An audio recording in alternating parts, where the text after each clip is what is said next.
And I've got to say, like, coming back to what you said about your post and getting so many likes, etc., I think that because it's so relatable, like that comment you made about people just going and doing the same pattern in the next relationship, like that is so accurate to, because I think Helen and I specialize in relationships, whether it's working with individuals about their relationships or couples. And we see that so often, don't we? Like the same lovely client will have the same relationship over and over. And our work is to help them understand the dynamics and the cycles and vulnerabilities and coping that's keeping that cycle kind of going and helping them to move on from that. But a great relationship, like you're describing, facilitates that.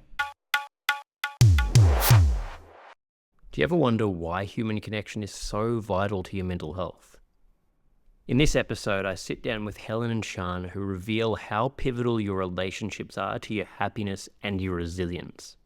Drawing on insights such as findings from a renowned Harvard study, Shahn explains that the single greatest factor in your mental well-being is the strength of your personal connections, while Helen talks about the importance of being truly present, sharing how deep, meaningful relationships can offer you fulfillment on a level that no achievement or material success ever could.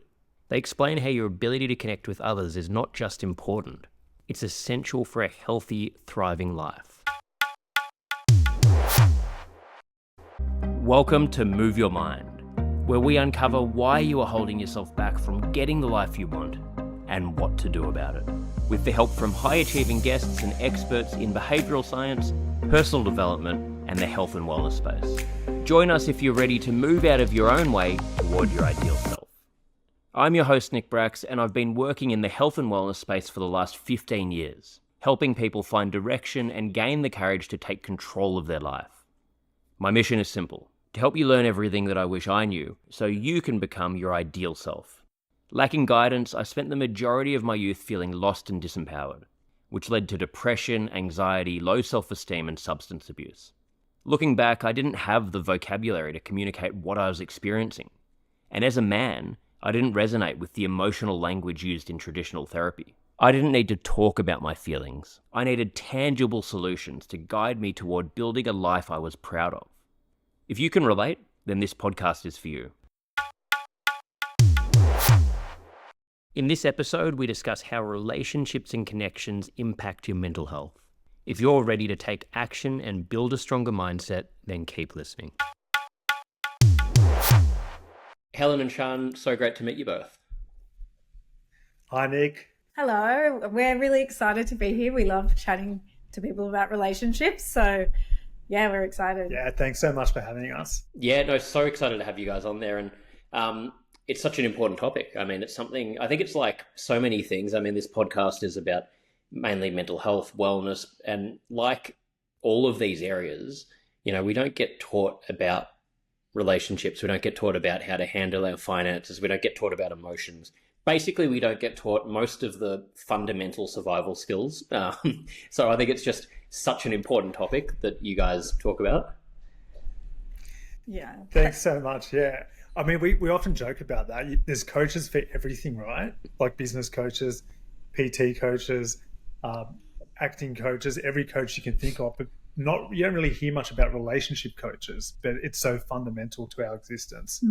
Absolutely. And I guess before we dive into it, can you guys give our audience a background on how you ended up in this space? Absolutely. So it starts a long time ago, I guess, when, so we're married and we're both couples therapists and clinical psychologists. And I guess it begins with our relationship kind of starting, 11 years ago.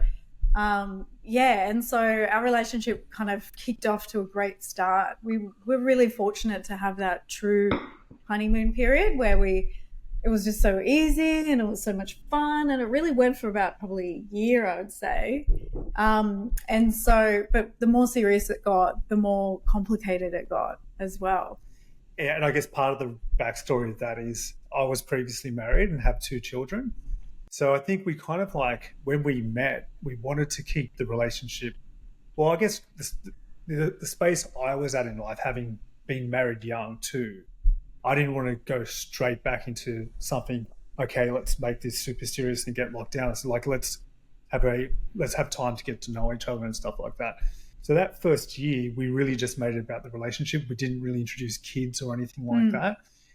But when a year into it, we're like, okay, well, this is getting more serious. What's kind of going on? And, when we had to take that next step to start planning our future, it definitely got more complicated, and more stress came into the relationship, more conflicts came into the relationship. And we actually hit plenty of roadblocks, didn't we? Yeah, like when it was good, it was amazing. But when it wasn't so good, it was awful. And when I say awful, I just mean it was just depleting on our energy. And it gets, as most listeners can understand, when relationships aren't going well, even for finite periods, they take over your life. They make you drained. They affect your focus and attention and everything like that.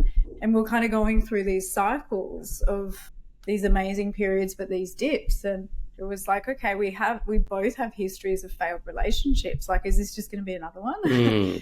And so that was really a turning point for us to kind of start to self-reflect and go, okay, rather than focusing on the other one and where they're going wrong and what they're not giving me, so to speak, how am I impacting this dynamic? What's going on for me? And what are my vulnerabilities that are kind of getting triggered in this relationship?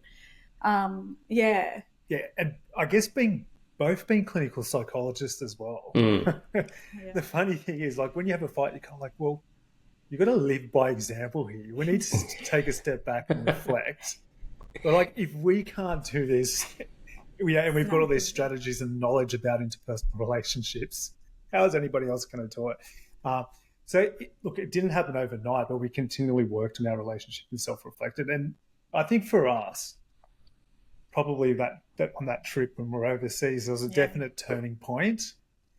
And, it's not that we are free from conflict now. We're not. We have conflict, but we're always trying to turn up to be the best partners. Yeah. And for us, anyway, in our individual kind of journey, we could just see, because all our products are about untangling dynamics that are unhelpful and also positive psychology to take your life to the next sort of level. And we've just found with ourselves, since we've gotten things going really well, and it has been the case for many years, we decided to open up our own psychology practice. We went from just the two of us running to now we have 12 psychologists and 4 or 5 admin staff. And then we're like, okay, well, we've always had a dream of having a home in the Blue Mountains one time. I'm like, well, let's make that happen. And now we run a successful Airbnb out in the Blue Mountains. And then beyond that, as our psychology, like, we've always worked in private practice, but not together, not in our own business. We kind of started to work with couples. We had our own program developing in the background without even actually intentionally doing it. It was just that the couples therapy out there, it wasn't meeting the needs of our clients. We wanted a more succinct program. We wanted to give them more real strategies, interventions, things that they could name, greater insights. So we developed our own couples therapy program, and that started to work really well in the practice. And so we wanted to, because, couples therapy is quite prohibitive. It's expensive. You got to both be there. You got to find someone that can do it and do it well. So we created this program we thought we could see really works, and we're testing it out on ourselves all the time. And so that's when we thought, let's make an app. Let's make it really accessible to anyone that wants to improve their relationship. So you can do it anytime, anywhere. And that's where our couples coaching app, My Love Your Love, kind of came into fruition. But then when people were using that, you require 2 people to use it. And we kept getting this feedback. Well, I want to work on my relationship, but my partner's kind of not ready. Or maybe I'm coming out of a relationship and I want to understand what happened and how do I make it better the next time. So then we're like, okay, well, we need to write a book for the individuals. More work for you guys. So that people... And we're still together after all of that. Yeah. There you go. You're doing something right there. Cool. Yep. So look, that's a really long story. That's where the 8 love links came. That's why it was created. Yeah. It was that kind of that need and that request. And we've loved the journey. It's been a long journey, but we've loved it. Yeah, it's fascinating. Well, thank you for sharing that. And I mean, there's just so many things to unpack within there, and I guess it is so difficult. I think more difficult in this day and age to do what you guys have done and stick through it and work on these things, because the easy thing now is, okay, it's not working. Well, why don't I just jump on an app and meet someone else? Or it's that quick fix. Let's look for the next thing. And I think the reality is, if you do that, you're just going to repeat the same patterns in the next relationship and the next and the next, and it holds a mirror up to you. And, I think people are really starving for the kind of information you guys are talking about. And I actually did a post earlier in the week about my partner and how much I thought I had grown when I met her, and then how much I realized that I was, just trying to I had all these walls up, and I had all these excuses of why I had to, be this way or that way, and had a whole lot of insecurities that I've continually still unpacking. But after putting that up, it's amazing that got more response than any other posts I put up. And I think it's because people just want to talk about this stuff, and I don't think there's enough information out there for them. So I think what you guys are doing is so important. If you're looking to make a change, to lose weight, to get toned, to gain self-confidence, all in just 24 minutes a day, then go no further. You can check out the Move Your Mind community by going to nickbrax.start.page.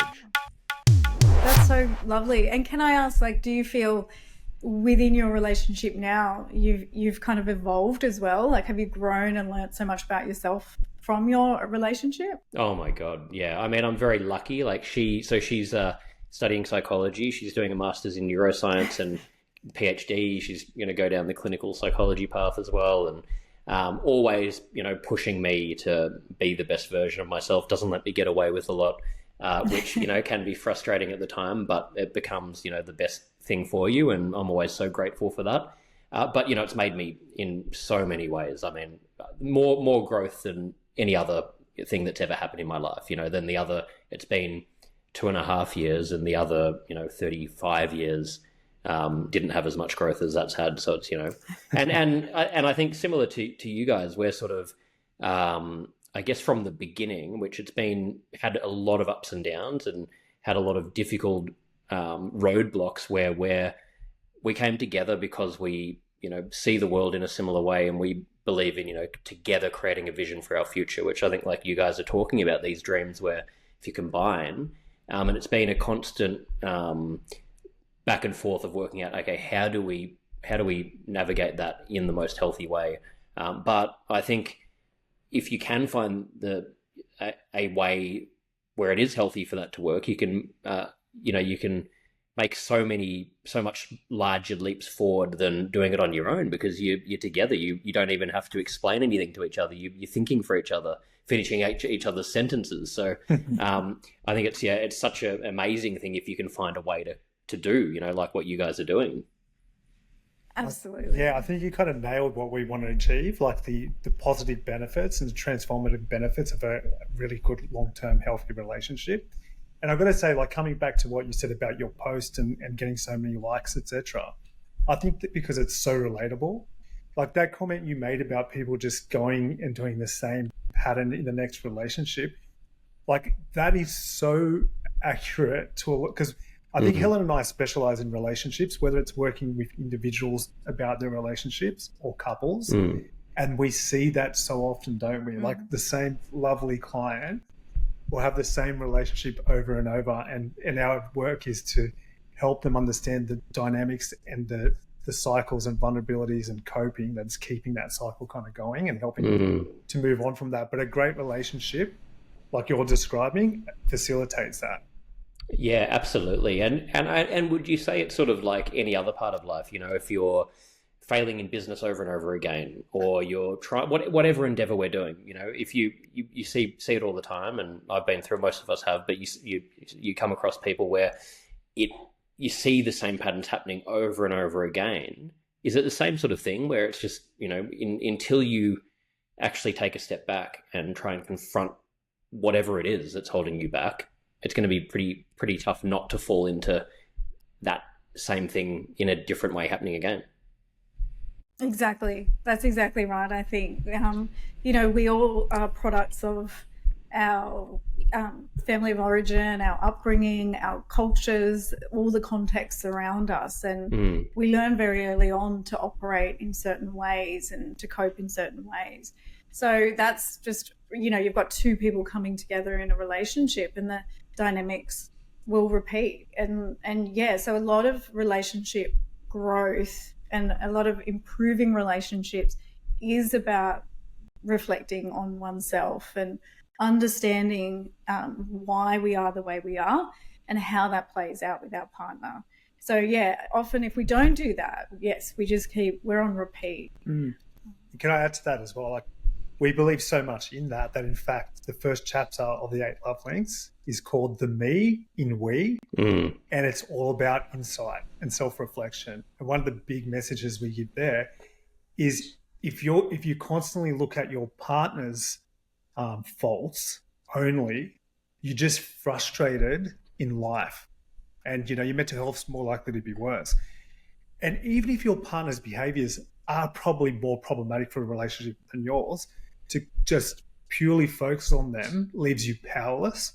But if you can look at your own behaviors and contributions to the cycles, you're empowered straight away and you can make change. I love that. And that then applies to probably anything in life. If it's having that victim mentality, we often like to blame the world for whatever's not going our way, but at the end of the day, that's just avoiding accountability. And you're not going to be able to make change unless you look yourself in the mirror and pull up your socks and do it yourself. It's like doesn't really happen. Yeah, absolutely. And the science says that. So that we have in psychology what we call like an external locus of control, which is exactly what you said. You're like, I need the world to make this all right for me. I need this to happen for me to be okay. Or we have an internal locus of control, which is no matter what happens, I can affect change in my life. And if we have an external locus of control, like we need the world to line up for us, we're just far more likely to be depressed. And that's science fact.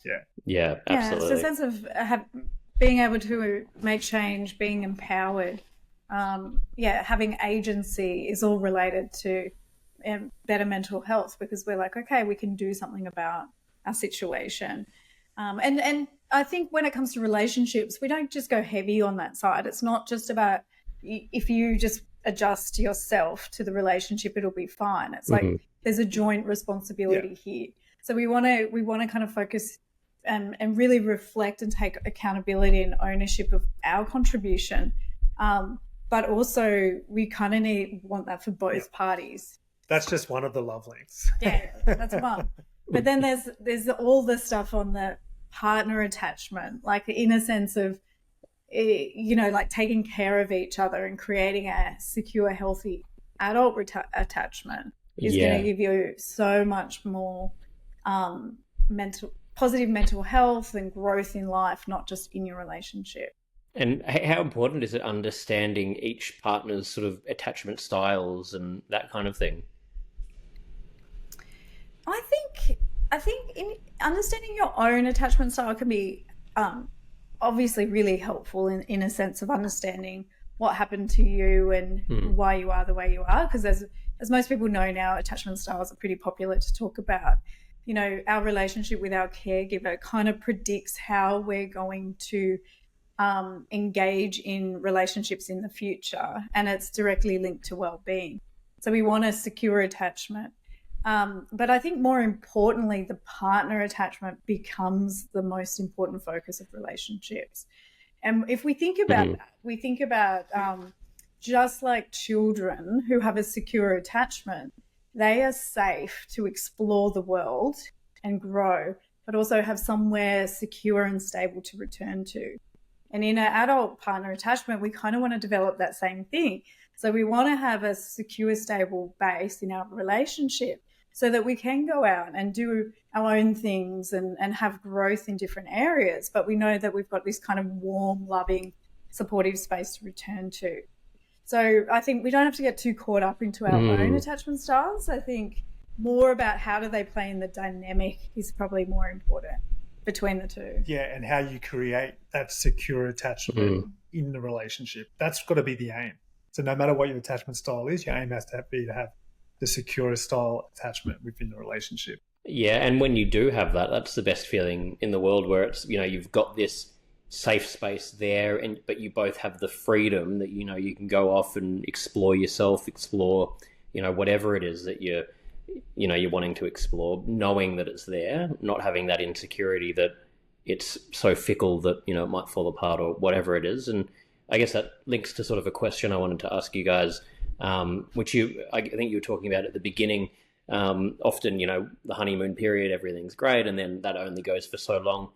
How big of a problem is that in relationships in general, where people, they're on a bit of a high at the beginning and then reality kicks in? Because I've been there myself, where I used to find it really difficult, and I lived in fantasy, and I loved that, that high of just trying to chase that. And I know when things sort of got serious with my partner, at the beginning, I kept saying to him, like, hang on, this is too easy. Why does it? And I almost was questioning things because I wasn't feeling on edge, and this, which sort of gives you that rush. I was like, wow, I feel like, I don't know, should I be worried about, find something to be worried about? Like, it's, because if there is a problem, we talk about it, okay? But whereas in the past, I think because of my own insecurities, I was chasing people that made me feel like I wasn't good enough, and then you're chasing them, and then you're getting a high off the feeling of trying to obtain this thing, but you see it all the time. Anyway, I'm rambling on, but does that... Yeah, no, you're not. You're actually describing it really, really well. You're really actually capturing it in a way that a lot of people don't have insight to. Because what you're saying is those highs are coupled with stress and anxiety as well. Yeah. There's actually studies that show that when you're in the honeymoon phase, the hormones that are higher are like stress and arousal hormones. So like if you just look at the hormone level, like it doesn't seem like it's the greatest sort of state to be in, but it is, because with every anxiety and vulnerability, you have the opposite antidote to that. And it's like holding someone's hand when there's a point of connection, when you're feeling a bit vulnerable. It just feels like, tenfold the experience maybe.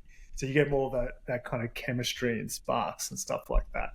The problem people find, because of what happens in the honeymoon period, is you have like attachment insecurity, and that makes everything feel better. But once the attachment security kind of like stabilizes, things don't come as natural as they were during the honeymoon phase, because you're constantly consciously but unconsciously or both trying to resolve that attachment insecurity. It's more magnetic, and afterwards habits kick into play, like whether they're positive or negative kind of habits. So for example, if you have a habit of like, if you maintain kind of being loving and kind toward each other, and that's the way you relate, then the relationship can continue on probably in a good stead. But if your default habit is to be a bit more avoidant, or, you're putting that foot less forward, then you're more likely to kind of run into trouble in that sense. Are you interested in joining a community of like-minded people who are on the same journey as you are? Even though you're the one that needs to do the work, you don't have to go it alone. You can find all of the information at nickbracks.start.page. Yeah, that's super interesting. And that's something that, happens quite a lot, I guess, where we're seeing people, jumping from relationship to relationship and looking for the next thing. And I guess, do you guys know what the statistics, or have a rough sort of thing in terms of, how many relationships actually last, or how many marriages, what's the divorce rate? Is it pretty high, these sort of statistics around it?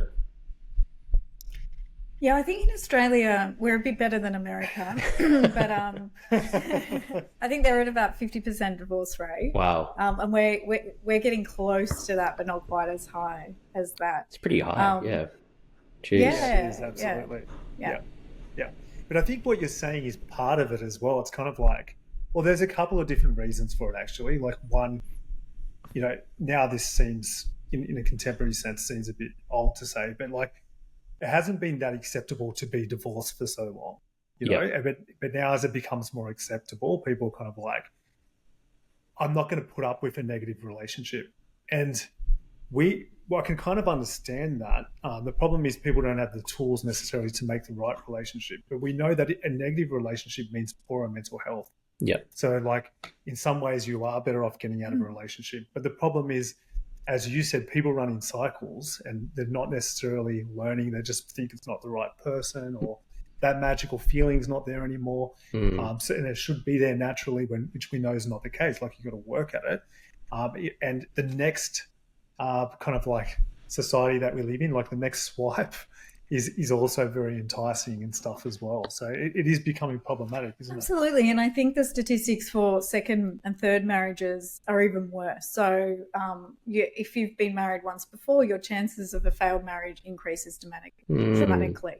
So, and I think it just, like you've both been saying, this cycle effect is there. So we want to break the cycle. So it's good to get out of unhealthy relationships, but they're not going to be automatically be healthy as well.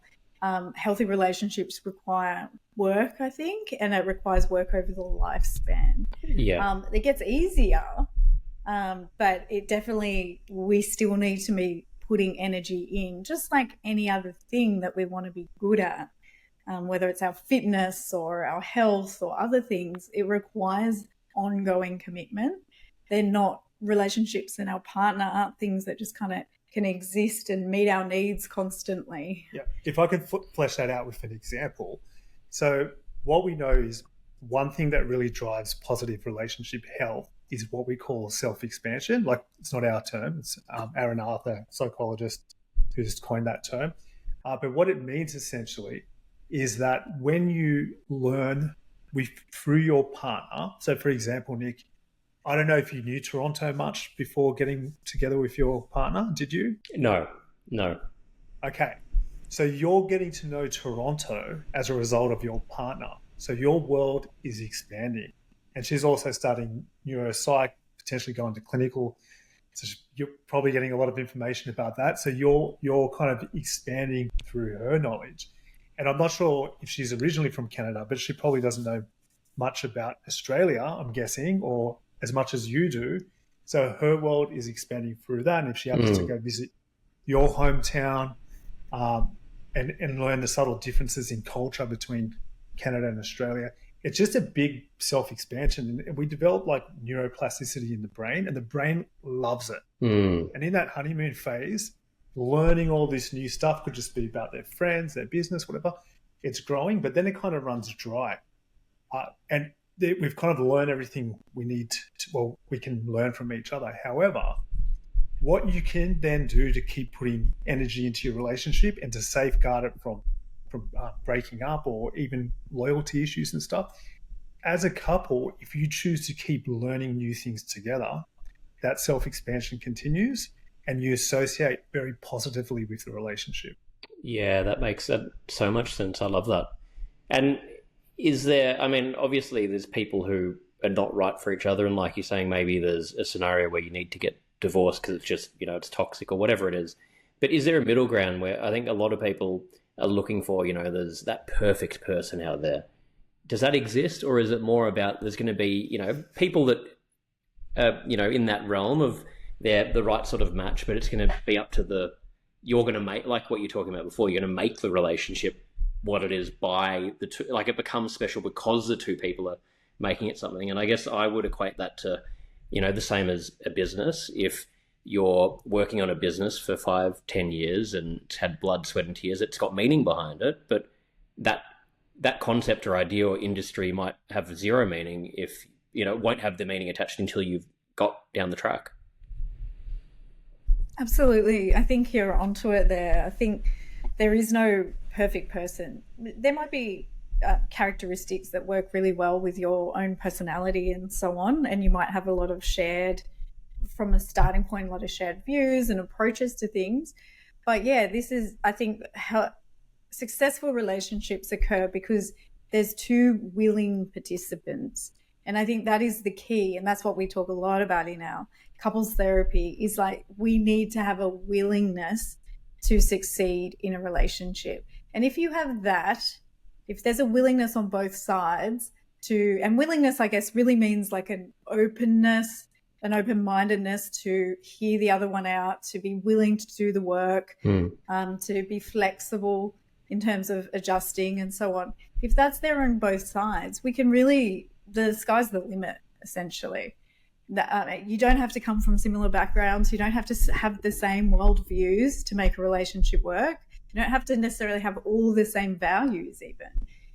But we've got to be willing to do the work. And when I say work, it just means having the willingness to self-reflect, having the willingness to sit with differences that might be uncomfortable, having the willingness to move back towards one another after conflict. And that's I think the really special ingredient that can make relationships really blossom. Yeah, and kind of like also like as you're alluding to, Nick, you can't get a business successful without investing time and energy. Yeah. And like we have a whole section in the book about like time itself, how precious it is, and how it's not replenishing. And you know, we actually take it for granted, and everything you choose to do with it is important. And just like a business, if you just have it in the background and like you're like, oh, you know, hopefully that's going okay, I'll check on that in a few years. Like you're going to come back and go, what's going on here? Like, why is this run into the ground? Yeah. And that happens with relationships too, because people get so busy that if you ask them, hey, give me your top 5 priorities, intellectually they'll often say my relationships are number 1, but then when you look at their life, it's not even getting the energy to be in the top 5. And then when the wheels are falling off, it's a bit of a shock, because it's kind of like intellectually I think it's up there, but actually there's been no investment in it for a long time. Yeah. And having a busy life, that can happen much more easily than you think. Yeah, absolutely. That's why, you know, I love like sort of being able to, like we're talking about earlier, just combine the lives together and, you know, be on that journey where maybe it won't work for everyone, but certainly for me, that's been what I always wanted and sort of worked so well having that. But the other question I was going to ask is, in the modern world, is it, are more people than ever staying single? Because now, especially if you're in a big city, it's very easy to, you know, if you are busy, to feel like you can get most of your needs met. You know, you can be talking to someone 24/7, you can go and see a friend, you can have access to all of these different things to fill, you know, that void that you would get from a relationship. But my guess is if people are doing that, for a lot of people, there'd still be something at the core missing, but we can distract ourselves enough that we might not need to confront it, because we've always can, you know, stimulate ourselves or have access to something to, you know, distract.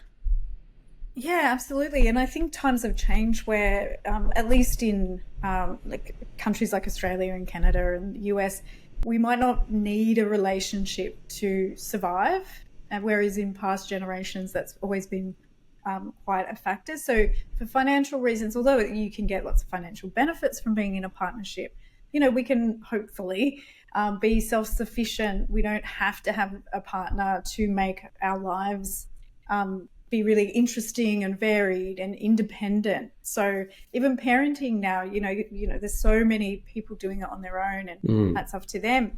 So I think it's a positive thing. I think people want more now, which has its pros and its cons, but people aren't settling so much for less. And I think, why should you?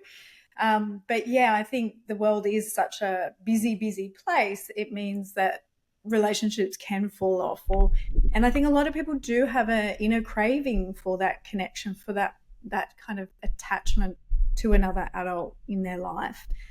So yeah, I think busyness is a real roadblock to connection, and that goes for single people, but it also goes for lots of people in relationships as well. Yeah, that's you know, what's really interesting is our natural state in our brain when we're not busy is primed for connection, not necessarily relationship connection, but connection. So that would be with a partner or social connection. But when you engage in so say you jump on your phone, or, you know, you engage in something else, you move away from that, right? But once upon a time, I think you'd feel loneliness a lot quicker, where now you can mask loneliness a lot, constantly, 24/7, the moment you're awake to the moment you're asleep. Yeah. whether you're working on your phone, maybe you're gaming, if you're into that, but there's a constant masking of it. And as Helen was saying, I think if you're making an informed choice to be single and you're putting a lot of good energy into other relationships, I think that's fine and that's an informed choice. But I guess when you're doing a lot of detached self-soothing and you're not really conscious of what's going on, the evidence is kind of there that if you're single, you are more likely to be depressed or have mental health problems. But for all the single people, I want to also say that if you have a positive relationship, your mental health is highly correlated with being positive. But if you have a negative relationship, you're probably going to be worse off than being single, having a positive mindset. Yeah. So if you're single, live your best life and you'll be okay. Yeah. It can go both ways. It's a bit of a gamble. Yeah. That's why you got to do the work to get the dividends. What would you say to someone that is single and really wants a relationship but just feels, stuck? They're exhausted. They're on the apps. They're going on dates. They're at a point where they're just like, fuck, I have no energy left for it. I give up. What's something that they could do in that scenario? Hey guys, if you're enjoying this podcast, please click the subscribe button, leave a like or comment, share with your friends, and follow me on Instagram at NickBrax. I really appreciate your ongoing support. Gosh, I just would want to validate them and say, yeah, it's a tough world out there and it is exhausting and it is a merry-go-round that you just keep getting on over and over again. And I guess keep investing in yourself is really, really important. Because we want to live the life that we want to live right now, not when a relationship is not going to magically change our life in that way. We want that. We want, relationships like we've been talking about have potential benefits, but we can still gain happiness, self-expansion, positivity. We can still get connection outside of a relationship. So keep working on that. Yeah, and I'd add to that, I think the hardest thing to do, which I have asked clients to try and work on, and I know how difficult it is to let go of the belief that you need to be in a relationship to be happy. Yeah. Because what it can do is you can get in a really negative cycle with it. If you really believe you need a relationship to be happy, every day you wake up and you're not next to somebody, guess what? You're the opposite of happy. You're depressed. And then your life can become quite stagnant. So, some clients have used the intervention of, just go with me. Let's pretend some magical figures come in and told you will never be in a relationship in your lifetime. Extremely confronting. I wouldn't say this on my first session. This is after quite a while. And it's just an exercise, just a visualization exercise. Okay, you're going to mourn it. You're going to go through grief. And then what? What do you want your life to look like? And as Helen was kind of saying, you want to live, ironically, the life that your best life, because then you're more likely to attract people who are kind of in that similar kind of mindset, if that makes sense. But if you're depressed because you're not in a relationship, as Helen said, it is really hard. It's excruciatingly painful, especially for people who want to be. But it's really debilitating for their mental health as well. That makes so much sense. And it's why the old cliches are so true. You find it when you're not looking for it, because that's normally when you are just living your life and being yourself, and that attracts the right people. So yeah, that makes so much sense.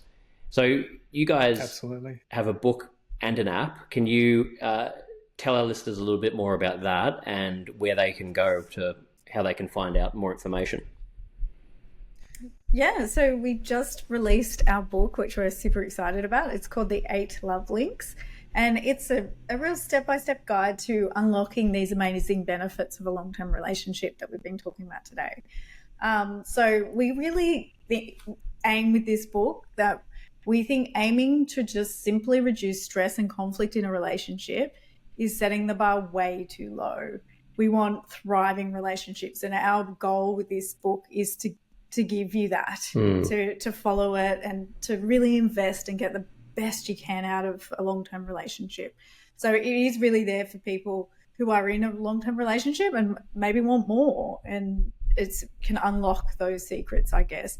And for people wanting a relationship, it can really start that process of self-reflection and growth. So the 8 Love Links. It's available on Amazon, so really easy. And Booktopia or anywhere else you download a book, or you can reach out to us at the8lovelinks.com as well. Yeah. Amazing. And as Helen was saying, the book's for anybody, whether your relationship's going really well and you want to take it to the next level, because it is very much a self-reflection journey as well as a self-growth journey. Yeah. The app is kind of like the practical application of the theory in the book. If I can describe it, I'd say this: that it's got like 5 core modules plus a little hidden one, which I'll mention as well. And as you progress through the modules, you unlock strategies in your toolbox. So, it's kind of like you go past a point, there's a little map that a journey map you go down. You learn a strategy, you unlock it in your toolbox. So then in real time, when you're having issues, you can go, okay, what are these strategies again? I'll go in my toolbox and I can have a look at that. Plus, you can look at the refresher videos and stuff as well. But then on the other side, as you go into that journey map, you unlock things about your relationship and your personality. So, for example, you'll go through different modules which will help you discover what your vulnerabilities are, the things that trigger you, and then you'll also learn things like, how do I react when I'm vulnerable? For example, do I get angry? Do I just conflict avoid and not bring it up? Do I put a wall up? Do I comply to what my partner wants and not express how I feel? So you start to kind of learn more aspects about your personality, and also the positive stuff as well. Like, you'll learn what are our joint values, what are our separate values, how do we encourage each other? They'll build up in your profile. Like sex and desire is covered in both the book and the app because it's a really important part of relationships. So there's some fun, quote unquote, even some raunchy games in there that will build out some really fun and exciting ones in the app that, can really get those those juices flowing. Yeah. Sounds fun. Where do I sign up? So that's at myloveyourlove.com, but you can find the app obviously on the App Store or Google Play Store as well. Amazing. Well, yeah, anyone listening, make sure to check those out, and that will be in the show notes, all of the links. And yeah, I'll be sharing all of this with my partner as well, because from that psychology background, I'm sure she'll be fascinated in having a look at your work as well. So it sounds, super. Can't wait to have a look. So thank you guys for sharing all of this. We finish every episode with 5 closing questions. So I might just you guys can take turns answering each one. Sure. You can decide who goes first. But the first one is, what is your best childhood memory that comes to mind? Who wants to have a go at that? I'll go with this one. I'll go with this one. So it's just come to my mind. So I love just immediate association. So one of my best ones is I grew up on a property in southern New South Wales, and in the summertime, it would stay warm and balmy and light. And they used to have these bugs that flew around, and I just have this memory of running around with my siblings, catching the poor bugs in jars. So we released them later. But there was a real sense of connection with nature and togetherness with my siblings. So that's a really warm-hearted kind of memory for me. I love that. Love those kind of memories. As you were saying that, it gave me a visual of when we would be at our family holiday house on the coast in Victoria as kids, and we would catch like the little gecko lizards, and I'd catch like 20 of them in a jar, and then I'd line them up and try and make them race down the driveway. Didn't quite work. But I don't know why that just popped in my head as you were saying that. Yeah. Absolutely. Yeah, what nature has to offer is amazing. There you go. Hopefully you're both not capturing and releasing animals now. Yeah, we all did it as kids though, didn't we? We've retired. Yeah, it's part of being Australian out in nature, isn't it? There's so many things to explore and little creeple crawlies. Exactly. So Shahn, you can have this one. What would you say is the biggest burden currently on mental health in society? That's a great question. I'm gonna bring it back to relationships and connections. Yeah.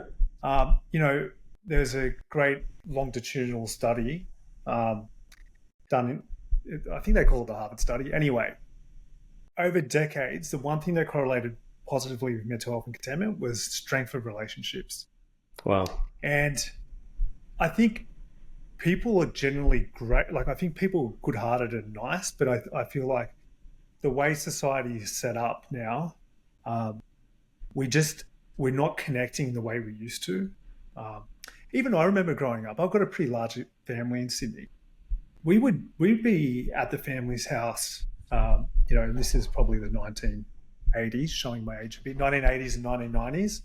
We'd be at each other's house minimum twice a week when all the families kind of getting together. We would be out in the street playing with our friends and stuff like that.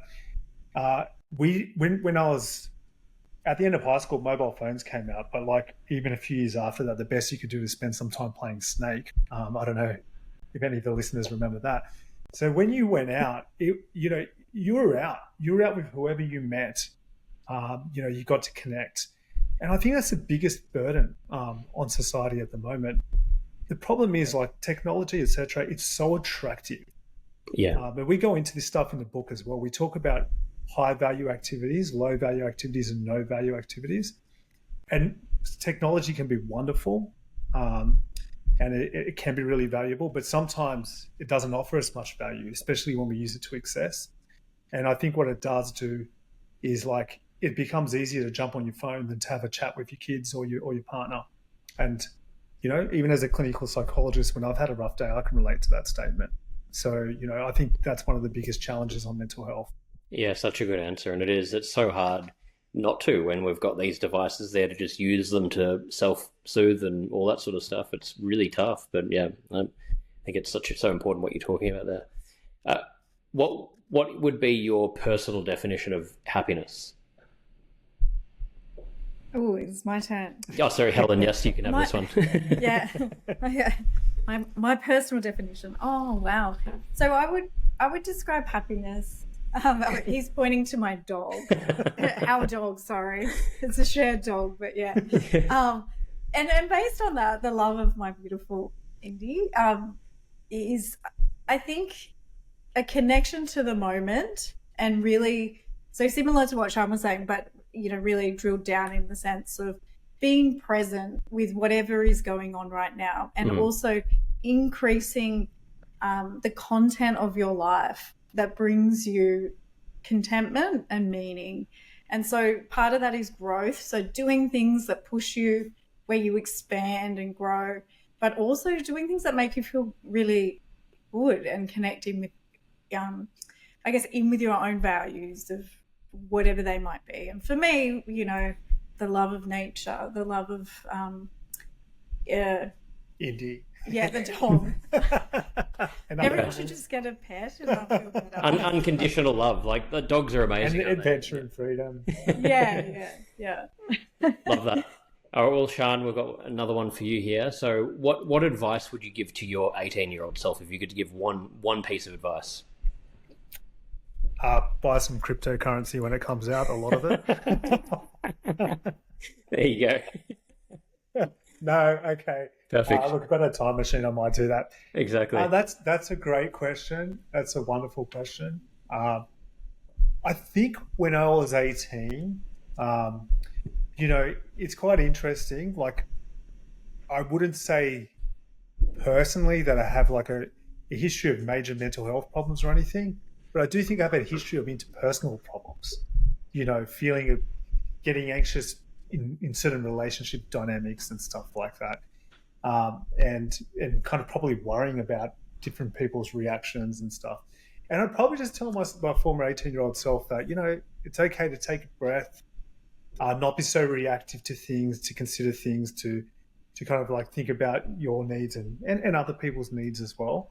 But that, and also like, you don't have to go out as much as you do. You could study a little bit more. Yeah. Always look back at my undergraduate years and go like, I really could have applied myself a whole lot more in those years. So probably those things, like just settle down a bit. You don't have to be out all the time. And also, you don't have to be so reactive. Like if you think something's not going well in a friendship, whatever, you don't have to kind of like jump to try and make it better. Like just relax on it and consider it a little bit more, let things kind of unfold. Yeah, great answer. Well, I might throw this final one at both of you. What would you say you're most proud of? I think like this is going to sound a little bit corny from me because of what we're talking about, but I am really proud of our relationship. I think it's something that we have invested in, and we're reaping the rewards. And don't get me wrong, we still have conflict and everything. It's not perfect, but I think, yeah, I'm really proud of how we've developed over the 11 years and how many road bumps we've had and how we've worked through them, and our own personal growth. Kind of like what you were saying, Nick, right at the start. Like, I think we evolve in relationships, and who we evolve to. Yeah, I'm really proud of that. Yeah. I'm going to kind of say two things, which I hope's okay. So I'm going to join Helen and say I'm proud of our relationship and our family unit. I think like having the blended family situation is hard, and it's actually just really confronting and difficult. But it's just evolved into something nice for us, and that is because of a lot of the work we kind of put into it. But I'm also proud of us giving things a go, like. When, I think for many years, I grew up in a family that was not entrepreneurial at all. My dad's quite intellectual and has had quite a lot of intellectual success in the culture of his language and stuff like that. But, the area I grew up in, because it was a migrant area of Sydney, there was like lots of entrepreneurial families and lots of my friends' families and stuff like that. And there was always this idea, and I did try little businesses actually. I had lots of little businesses along the way and stuff. But there was this kind of block, like to really give it a go. And, probably a lot of that's got to do with fear of failure or fear of having to do the work. Probably a bit of both. But I think now just getting to an age of saying, we can just be proud that we've given it a go. Yeah. And we're trying to put positivity out there in the world. We're not dying wondering. We're not going to die wondering. We're not going to die like, wouldn't it have been great if we tried that app? Or wouldn't it have been great if we did that book? We're like, you know what? No matter what happens, we've tried. We're not dying wondering. I love that. Well, thank you so much. And I think that's my only fear, to sort of get to the end of my life and have regret about not trying something. It doesn't really matter if you fail or it doesn't work or whatever happens. It's just, not trying things would just, that's terrifying. So love that. Absolutely. But been so great chatting to you guys. I had so many more things I could have talked to you about. And I think you're such a good example for people. And I love that you're teaching this through actually doing it. That's how I think the best teachings come. So yeah, thank you for giving our listeners your time. Everyone listening, make sure to check it all out. Go to the show notes and have a look, go buy the book. And yeah, Helen and Shahn, thank you again for making the time. And thank you, Nick, as well, for all the work that you're doing with your podcast and bringing all the awareness and bringing up some really interesting and difficult topics. I think it's a great inroad for a lot of listeners, particularly on the man side, where we're not used to kind of even bringing up topics and stuff like that. So thank you for having us on, and thank you for the work that you're doing also. Really appreciate it. Thank you so much, guys. Take care. Thank you, Shahn Baker and Helen Robertson, for joining me today and offering your insights. And thank you for listening. I'd love to hear your thoughts on the episode and any suggestions for topics you'd like to hear about. Feel free to leave a comment or just send a DM. Your feedback is always appreciated. Please don't forget to click the subscribe button, leave a like or comment, share with your friends, and follow me on Instagram. It really makes a difference. Thank you so much.